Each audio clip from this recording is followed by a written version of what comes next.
कि cervical cancer के जो मरीज़ हैं 35 से 40 साल की उम्र के बाद ही उनको होता है। तो आपने केवल अगर सही एज पे केवल स्क्रीनिंग भी अगर शुरू करवा दी तो वो वायरस मिल गया हमें अगर, तो फिर उसके लिए ट्रीटमेंट करवा लो। मशहूर एक्ट्रेस पूनम पांडे का आज सर्वाइकल कैंसर की वजह से डेथ होना एक चर्चा का विषय बन गया है। अभी तक सर्वाइकल कैंसर पे लोगों ने ना तो ज़्यादा चर्चा की है और ना ही ज़्यादा अवेयरनेस है। आखिर क्या होता है सर्वाइकल कैंसर और इससे कैसे हो सकती है मृत्यु, यही जानने के लिए आज हम आ गए हैं अपोलो मेडिक्स में, जो कि लखनऊ में है। और यहाँ पे डॉक्टर अनिमेश अग्रवाल जी हमारे साथ हैं, जो यहाँ पे ऑन्कोलॉजी डिपार्टमेंट में है और यहाँ को लीड भी करते हैं। आइए इनसे बात करते हैं कि क्या है सर्वाइकल कैंसर, क्योंकि सर लगातार सर्वाइकल कैंसर के मरीजों को ट्रीट कर रहे हैं। सर आपका बहुत बहुत स्वागत है। धन्यवाद, thank you for asking me. Sir हमारा पहला सवाल यही है, क्या है सर्वाइकल कैंसर और कैसे होता है? तो सर्वाइकल कैंसर बेसिकली यूट्रस यानी बच्चेदानी जो होती है उसके निचले हिस्से में जो एक छोटा सा एक रास्ता होता है विच ओपन्स इनटू द वेजाइना और द बर्थ कनाल।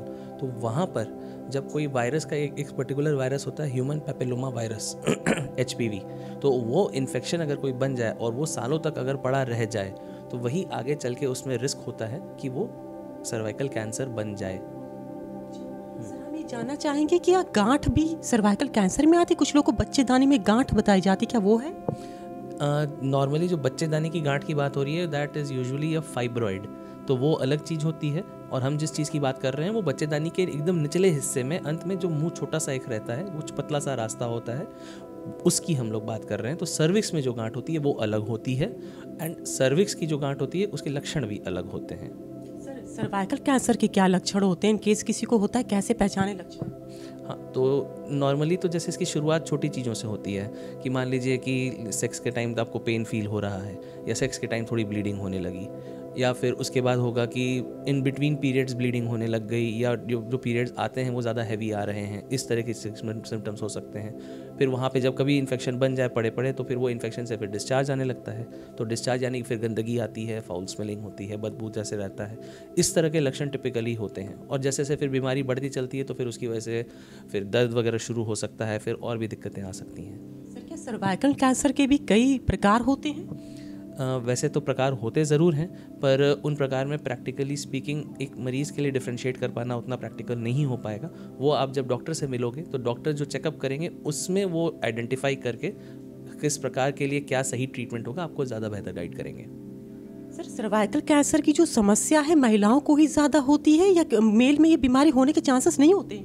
नहीं, क्योंकि जो सर्विक्स है वो बेसिकली यानी कि बच्चेदानी के मुंह का रास्ता है, तो यूट्रस लेडीज़ का है, तो it is essentially a disease of ladies. Sir क्या सर्वाइकल कैंसर क्योरेबल है? क्या इसको? बिल्कुल क्योरेबल है, एब्सोल्युटली क्योरेबल है। अगर हमें अर्ली स्टेज में मिले तो हमारा तो 90% के ऊपर भी क्योर रेट्स हैं हमारे।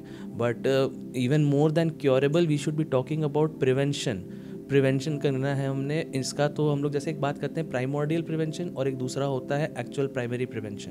प्राइमोर्डियल मतलब हम रिस्क फैक्टर को ही ना बनने दें, और एक प्राइमरी प्रिवेंशन होता है कि चलो अब जब रिस्क आ ही गया है तो फिर उससे फिर फर्दर होने से कैसे बचा जाए। हम ये जानना चाहेंगे कि आपके पास कितने केस आ रहे हैं सर्वाइकल कैंसर को, क्या एज होती है इसकी? टिपिकली देखा जाता है एटलीस्ट इंडिया में हम लोग देखते हैं कि सर्वाइकल कैंसर के जो मरीज़ हैं 35 से 40 साल की उम्र के बाद ही उनको होता है। इससे पहले यंग एज में होना थोड़ा अनकॉमन है। ये जो वायरस वाला इन्फेक्शन है ये कई सालों तक जब प्रेजेंट रहता है तभी आगे चल के कैंसर बनता है, इसीलिए इसकी स्क्रीनिंग काफ़ी इफ़ेक्टिव होती है। आपने जो पूछा हम लोग कितने पेशेंट ट्रीट कर रहे हैं, तो जैसे हमारे यहाँ रेडिएशन फैसिलिटी है, रेडिएशन है, सर्जन्स हैं हमारे, तो radiation is one of the main ways of treating cervical cancer. तो अगर मान लीजिए हमारे दिन में 60-70 मरीजों का ट्रीटमेंट चल रहा हो तो उसमें से आप मान सकते हैं कि एवरी सिंगल डे 60-70 में से 15-20 मरीज तो केवल सर्वाइकल कैंसर के होंगे। तो ये एक तो बीमारी काफ़ी कॉमन है बट ट्रीटेबल है, ठीक है। और गवर्नमेंट अपनी तरफ से कोशिश करती है, ऐसा नहीं है फैसिलिटीज़ नहीं है ट्रीटमेंट की, बट जानकारी की एक बहुत कमी है यहाँ पर।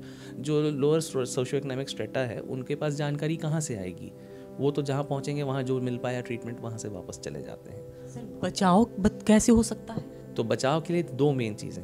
सबसे पहला तो सर्वाइकल कैंसर स्क्रीनिंग, ठीक है। स्क्रीनिंग बड़ा सिंपल सा टेस्ट होता है, कोई भी गायनेकोलॉजिस्ट कर सकते हैं, पैप स्मीयर होता है, तो वो 3 साल में एक बार एटलीस्ट अगर आप करवाएं टिपिकली हम लोग बोलते हैं कि 35-40 साल की उम्र के बाद स्टार्ट हो जाना चाहिए।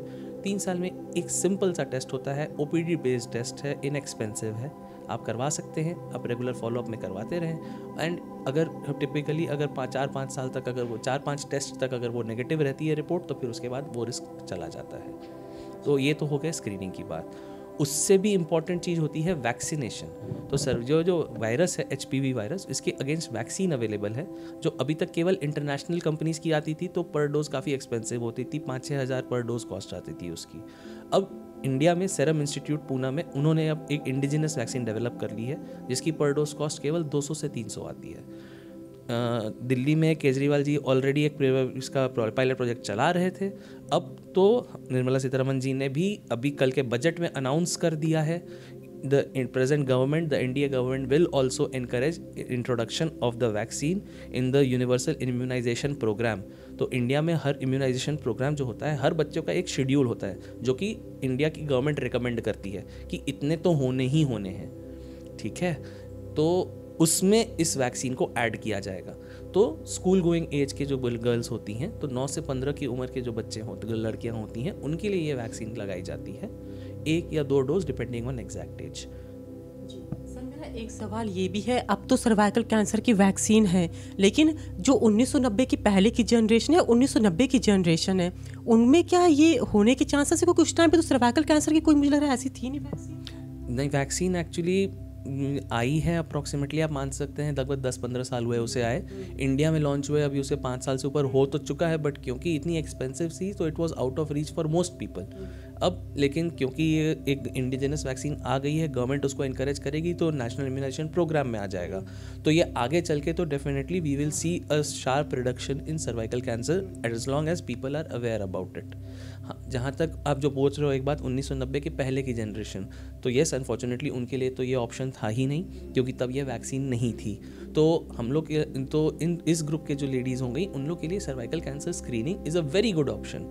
ये जो वायरस है, इसका इन्फेक्शन एक बार आता है तो उसको कैंसर बनने में 10 से 20 साल का वक्त लगता है। तो आपने केवल अगर सही एज पे केवल स्क्रीनिंग भी अगर शुरू करवा दी, तो वो वायरस मिल गया हमें अगर, तो फिर उसके लिए ट्रीटमेंट करवा लो, बात खत्म, कैंसर कभी बनेगा ही नहीं। सर कॉस्ट क्या होती है? OPD बेसिस पे होता है, वो तो डिपेंड करता है आप कहाँ करवा रहे हो। सरकारी में तो फ्री ऑफ कॉस्ट होती है ये टेस्टिंग, एंड प्राइवेट हॉस्पिटल्स में भी it's not very expensive.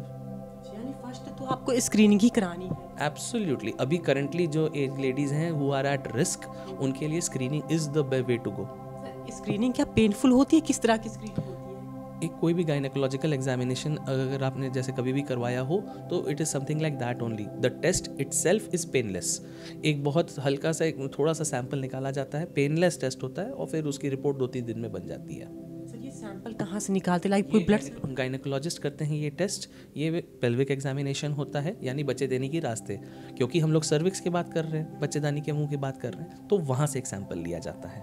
But वो टेस्ट पेनलेस होता है, कोई भी गायनेकोलॉजिस्ट कर सकते हैं। डेथ रेट क्या है? अपने यूपी में बात करें तो डेथ रेट क्या है?